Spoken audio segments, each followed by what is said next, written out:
Hi, Captain Peter Cutsey, South Korea. This is my briefing room. What we're going to brief on today is drift down, assuming we've had an engine failure, and what is the actual procedure?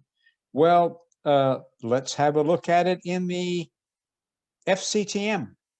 The FCTM breaks it down in a couple of paragraphs, which I've outlined, and a beautiful pictorial here, but a little difficult to read and to disseminate. So let's go and have a look at a neat PowerPoint that I think it mirrors the FCTM word for word, incidentally, but breaks it down into pilot flying and pilot monitoring to make it easy for you. So note, the execution of a non-normal checklist or sudden engine failure may lead to the requirement to perform an engine inoperative drift down and diversion to an alternate airport. Engine inoperative cruise information is available from the FMC. An analysis of diversion airport options is available using the FMC alternate destination page if installed. Another note, if the airplane is at or below the maximum engine out altitude when an engine becomes inoperative, select the modified engine out cruise or engine out cruise if it's update 10.3 or greater. That really means low level. Today we're going to be high level at flight level 370, so something to think about. The very first thing when you have a problem is fly the airplane. So pilot flying, fly the airplane. Auto throttle should be disconnected. The pilot monitoring, N1 limit page select, CON, which is continuous select. Now the CON thrust on the operating engine manually set. That's the pilot flying does that. He sets or she sets her own power. Pilot monitoring, engine out prompt select, corresponding to the failed engine, either left or the right.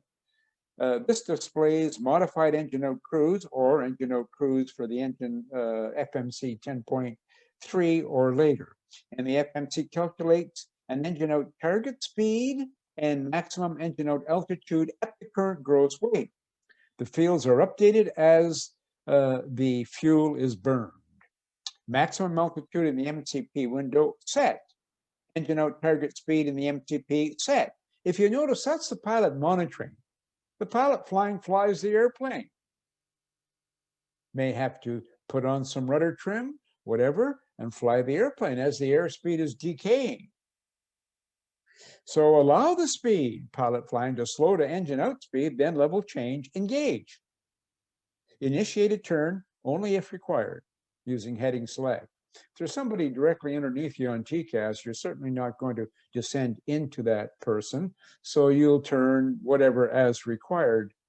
So that's important. Now, if you happen to be at or very close to the drift down speed, select level change immediately. That's not really mentioned in the FCTM.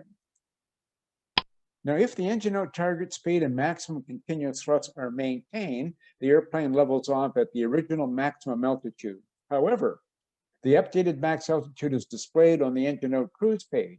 So as you're descending, your descent is only 300 to 500 feet per minute at MCT power. So if you're drifting down to a target altitude of flight level 220 and you start off at flight level 370, you're looking at 15,000 feet. And at 500 feet a minute, that could be 30 minutes, or if it's 300 feet a minute, it could be 45 minutes or 40 minutes. So there's a long time, and in that time, you're burning fuel. So the updated maximum altitude is displayed on the engine out cruise page. After viewing the engine out data, select Erase Prompt to return to the active cruise page. With the modified engine out or engine out cruise, if you're FMC 10.3 or greater, page selected, no other FMC data pages can be executed. Now, after level off, pilot flying, maintain MCT and allow the airplane to accelerate to the single engine long-range cruise speed, as indicated on the active cruise page. Maintain this speed with manual thrust adjustments. Trim the airplane as necessary. You're going to use the autopilot, of course. Pilot monitoring. Enter a new cruise altitude and airspeed on the Econ cruise page. Updates and ETAs and top of descent predictions. So entering a new cruise altitude will give you updates. Well, that makes good sense, doesn't it? Well, let's go right into the airplane and have a look at this, and let's do it. So here we are at cruise altitude of flight level 370, and everything is working fine. And then you have a power loss. So pilot flying, fly the airplane. So pilot flying is flying the airplane, and the airspeed, of course, is starting to decrease.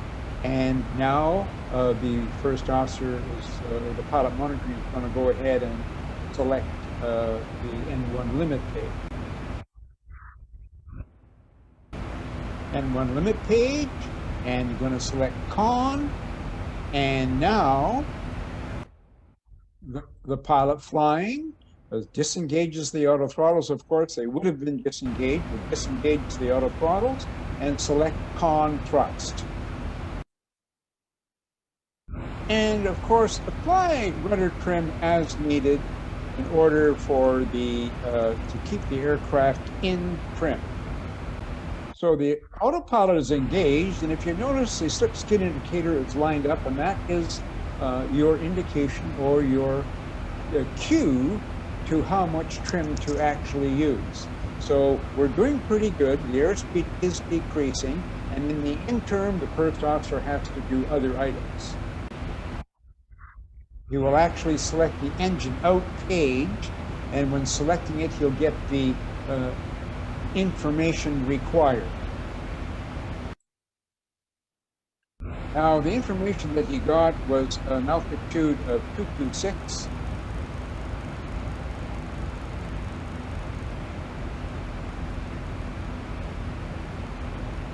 And a drift down speed of 222 knots.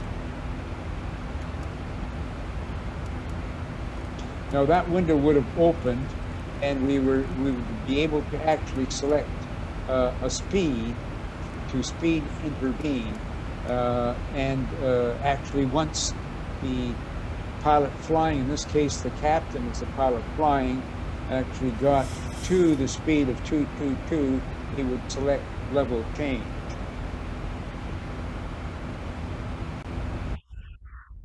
And here we are very close to our drift down speed. The speed is just slowing to 222, as said in the MCP. And if you notice, the rate of descent is 300 feet per minute. Somewhere between 300 and 500 feet per minute is what we talked about before.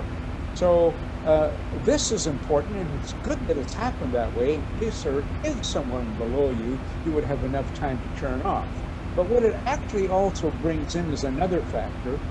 Once you've got the airplane organized and established under the descent, which we are, and you would want to have a look to see if you could actually do an engine in-flight relight. And if you did, you're not going to be able to get a relight until you're down to flight level 200 or below. So you would want to increase your rate of descent to get down as quickly as possible, because it could take you up to 40 minutes from flight level 370 to flight level 200. That is a consideration. So this, in fact, is the end of this video. That's the drift down right out of the FCTM, and it works very well here. Thanks for watching. See you in the next video, which will be an in-flight relight.